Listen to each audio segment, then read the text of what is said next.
টি-20 বিশ্বকাপের আগে এশিয়া কাপটা হবে একই ফরম্যাটে। প্রতিবারই ওয়ার্ল্ড কাপের ড্রেস রিহার্সাল হয় এখানেই, আর এশিয়া কাপের সবচাইতে হেভিওয়েট লড়াই ধরা হয় ভারত পাকিস্তান ম্যাচ। রেভিনিউ থেকে দর্শক আকর্ষণ সবকিছু মাথায় রেখেই আয়োজকরা বারবার দুদেশকে ঠেলে দেয় মুখোমুখি লড়াইয়ে। এবারের ফিক্সচারটাও তাই। ওখান থেকে সাউথ এশিয়ার দুই প্রতিবেশী ভারত আর পাকিস্তানই যাবে পরের রাউন্ডে, তার মানে সুপার ফোরে। আর অঙ্কের মারপ্যাচে সেখানেও হতে পারে ভারত পাকিস্তান লড়াই।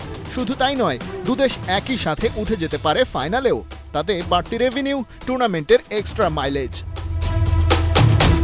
কিন্তু পেহেলগামে ভয়াবহ হামলার পর কি বলেছিলেন সৌরভ গাঙ্গুলি? হিন্দুস্তান টাইমসের এই প্রতিবেদন সাক্ষী। বিসিসিআই এর সাবেক প্রধানের ভাষ্য, পাকিস্তানের সাথে ক্রিকেটীয় সম্পর্কটাই স্থগিত করে দিতে হবে। প্রতি বছর পাকিস্তানের এই সন্ত্রাসবাদ কোনোভাবেই মেনে নেওয়া উচিত নয়। এটা কোনো কৌতুক না।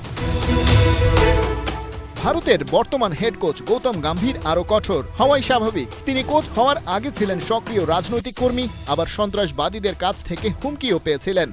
বলেছিলেন কোনো ডিসিপ্লিন নেই, পাকিস্তানের সাথে ভারতের ম্যাচ খেলা উচিত নয়। পাল্টা প্রশ্ন আসে উপস্থাপকের কাছ থেকে, সামনে যে এশিয়া কাপ আছে সেখানেও কি ভারত খেলবে না? তবে এই প্রশ্নে দেশটার বর্তমান হেড কোচ অবশ্য একটু ধাক্কা খান, তবে নিজের অবস্থান পাল্টাননি। বলেছেন এশিয়া কাপের মতো আসরে ভারত পাকিস্তানের বিপক্ষে খেলবে কিনা সেটা সরকারের রাজনৈতিক সিদ্ধান্ত। গম্ভীর সেই ব্যাপারে কোনো মন্তব্য জানাতে পারেন না।